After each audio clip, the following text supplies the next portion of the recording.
How you doing, everyone? And welcome to Direct Dreadnought Gundam and More on PS4. And this is the MS-09F BR Dom Barrage. The Dom Barrage is a very interesting mobile suit, even though it doesn't have much history.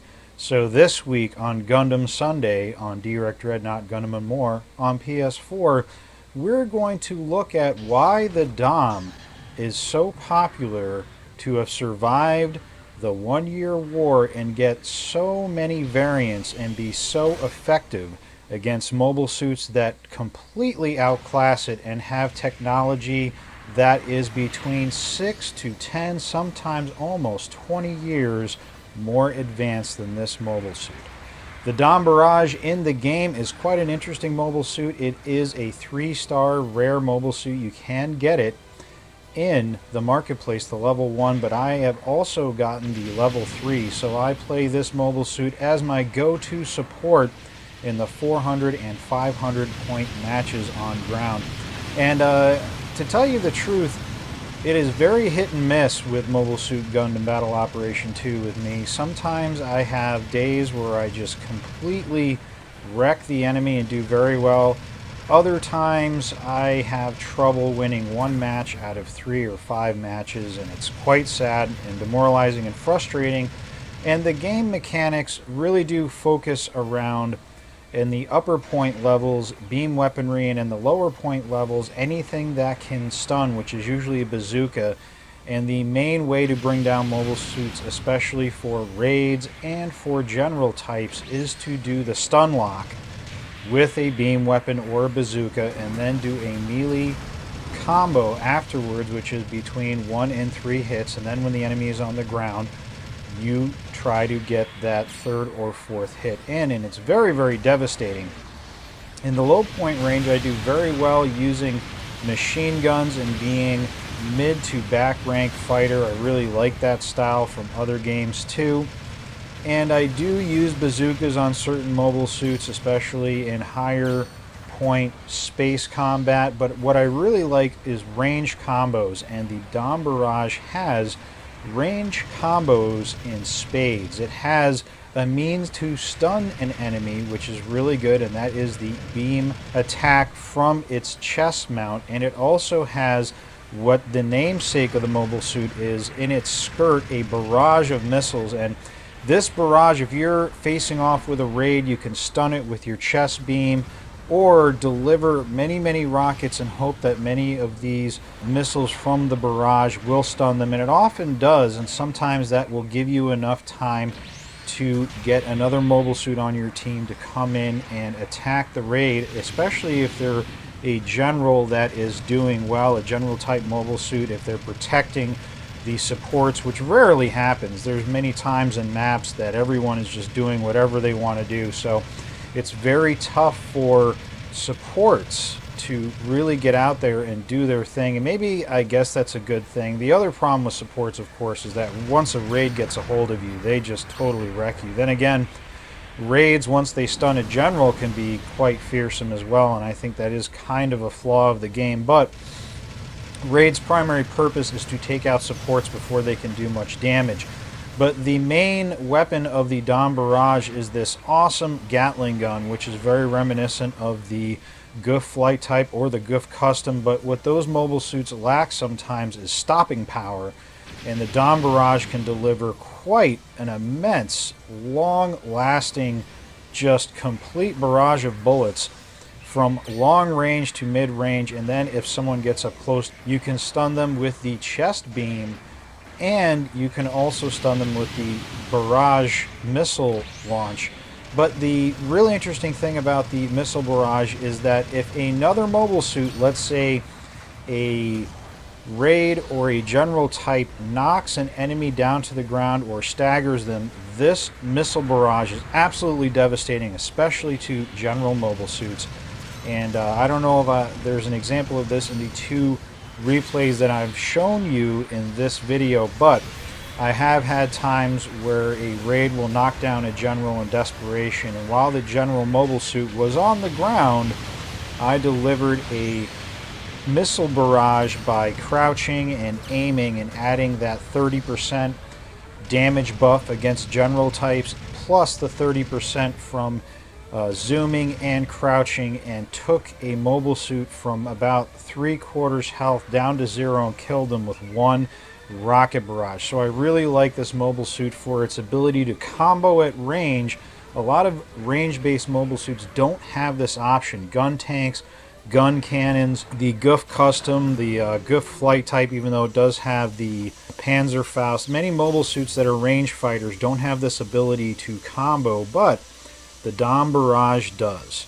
So it's a very cool mobile suit. Sometimes it totally gets destroyed if you have a enemy raid get on top of you. There, especially in 500 point tier, there's literally not much you can do. Once they hit you with a beam, stun, and lock you, they're going to hit you 3 to 4 times, and you're going to be on the ground. You're going to be pressing buttons. There's nothing you can do. You're totally stun locked, and you will probably die.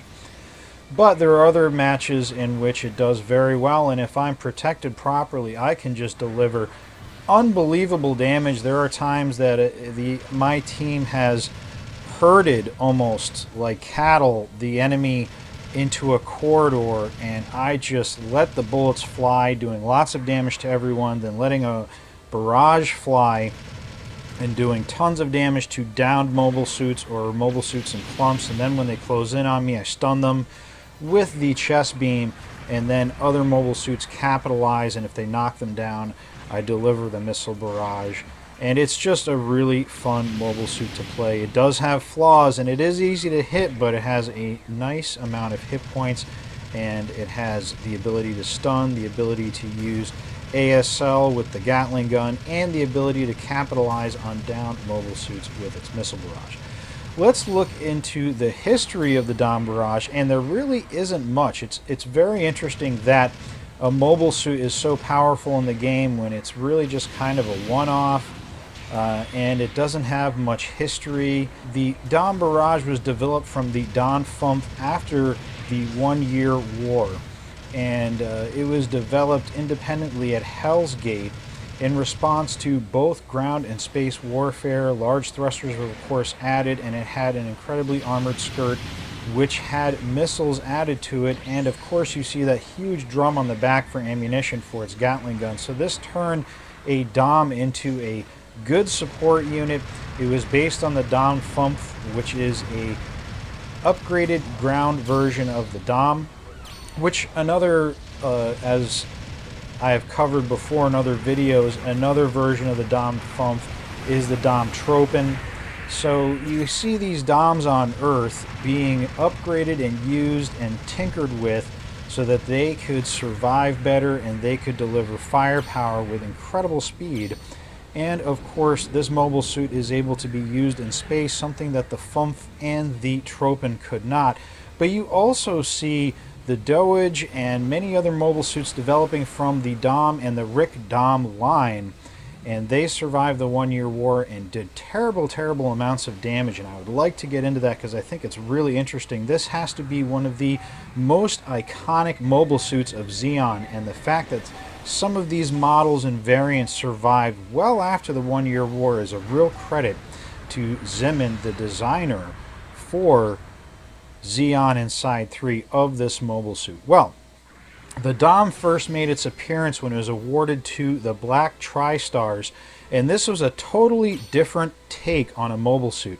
Instead of competing with a high-end close combat mobile suit to try and take out the Gundam, or instead of trying to work with the Zaku 2, Zeman, which had kind of lost prestige to the Zeonic company with their successful Zaku line, developed the Dom. And the Dom used hover thrusters and rockets in its skirt and feet, as well as the jump jets on its backpack, to have the same mobility of a mobile suit in Earth's atmosphere. With Earth's limiting gravity, it still had the ability to jump like other mobile suits, but the mobility of its hover capability gave it such immense speed. And of course, it was a large mobile suit that carried a lot of firepower. The first variants had the giant bazooka and the heat rod as a giant cleaving sword. Now, of course, Zeon had not mastered beam technology, so they didn't have beam sabers at the time. They didn't have beam rifles, and this was a big problem. And the other thing is that the Gundam had Gundanium armor, which is a special type of Luna titanium steel composite that was very expensive to make and could only be made in space, and was specifically put on the Gundam. And not even many other Federation mobile suits had Gundanium. It was really saved for the best mobile suits and Gundam prototypes. Most mobile suits that are mass produced had high tensile steel or reinforced composite armor, but it wasn't nearly as protective and powerful as Gundanium armor. So the Zeon decided that they just could not pump out anything with this kind of armor, and they didn't have access to beam weaponry at the time, not till very late in December of the 1-year war. They didn't have beam sabers, so Zimin went with, how about let's have a mobile suit that was bulky and large and had a serious amount of armor, of conventional armor, but had the mobility where it just used speed to get around being shot at with beam weaponry, and it really did very well on Earth. And as the war turned against Zeon on Earth, the Dom, with its mobility, was able to go and have a great guerrilla war campaign. This mobile suit was robust, survivable, and if it didn't get hit with beam weaponry, it could shrug off most other attacks. Even bazooka hits may take chunks out of this mobile suit, but it's so hardy and thick, and the armor was so good on it, that unless you were using beam weapons, this mobile suit was incredibly survivable, especially if you are attacking on your terms in this mobile suit. And you see that in Africa, Southeast Asia, Australia, these mobile suits lived well past the conflicts of Earth in the 1-year war, and also well past the 1-year war, as serious groups of Zeon remnants almost always had these mobile suits on hand, and these mobile suits were always given priority. And you even got some examples of beam weaponry like beam bazookas or prototype beam rifles being awarded to these mobile suits, or even stolen from the Federation. And of course, the unfortunate truth is the gem models, many of them were being given the beam spray gun or small beam rifle, and that was a death sentence for something like a Zaku, which was fairly easy to hit because it wasn't as mobile as the Dom, but the Dom could attack, retreat, fade, use its speed to dodge. It was very effective, and in space it was a little easier to hit the Dom with beam weapons, but on Earth it was quite hard, and that made these very survivable. The heat rod was good enough, so unless you're going against the Gundam itself, it could basically cut through normal armor like a hot knife through butter, and the mobile suit was capable of carrying large amounts of firepower because of the way that it moved, and it had the hover thrusters and so much thrust. The only thing about this mobile suit, it had a large reactor and it burned up a lot of fuel, but that's okay if you're making a quick raid in and out. Then we have in space with the Rick Dom, where it replaced its terrestrial mobility with space thrusters, giving it superior speed in space. And you see a lot of veterans using this mobile suit, and it was very, very good, although it didn't have the protection of the Gundam, so when it did get hit by beam weaponry, it was done. But its speed in space was still superior, and although the original Rick Dom did get taken down by the Gundam in great numbers, when it was up against GMs and gun cannons, they fared much better, to the point where this was really the backbone suit of the Space Forces. Even aces that had their Gelgoogs, if they were shot down, such as in a Bao Aku with Anivel Gato, he wanted to go to his original mobile suit, the Rick Dom 2. And while we're speaking of that, the Rick Dom 2 is how Anivel Gato got the Nightmare of Solomon nickname amongst Federation forces, in which he totally decimated them while Zeon was retreating from the Battle of Solomon. What also makes this interesting is that the Rick Dom during Operation Stardust, especially the Rick Dom 2, was the backbone mobile suit again for the Space Noid Zeon Remnants forces, and these mobile suits carried a lot of firepower, were very fast, very good for hit and run techniques, and they were also good as sort of an honor guard for Annabelle Gatto in his Stolen Gundam. And these suits were remarkable, and they survived to the end of the battle, and this was a suicidal charge. In fact, in Japan, Stardust Memory is called the last blitz of Zeon, and these mobile suits took out many more of their number in enemy Federation mobile suits. And you're talking about the Jim Kai, the Jim Custom, and the Jim Cannon 2, and these mobile suits were 6 years more current than the Rick Dom 2. That's 6 years of development, better armor, better weaponry, and these mobile suits not only held their own, but in the hands of veteran pilots, which almost all of them were, this mobile suit did a terrific job of inflicting horrible damage on the enemy and keeping up with the very crazy pace of the operation in which they did in Stardust Memory. Speaking of Stardust, on the ground, the Dom Tropin and the Dom Fump did terrible, terrible damage to Torrington Base during the start of Stardust.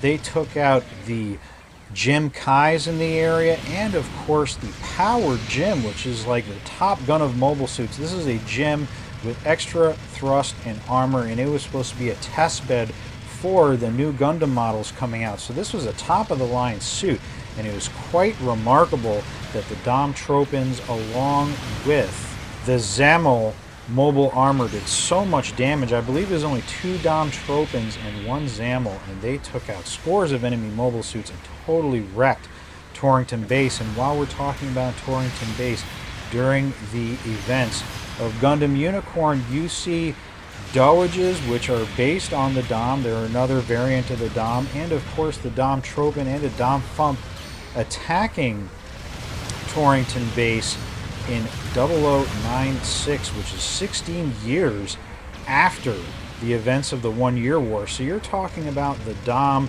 being used as a guerrilla unit on Earth, and it was going up against mobile suits that were 10 plus years more current, more advanced, with beam weaponry and all sorts of anti-beam coatings, shields, better reactors, better thrusters, and these mobile suits were using speed, surprise, and firepower to counter the superior defenses and beam weaponry of the Federation, even 16 years later.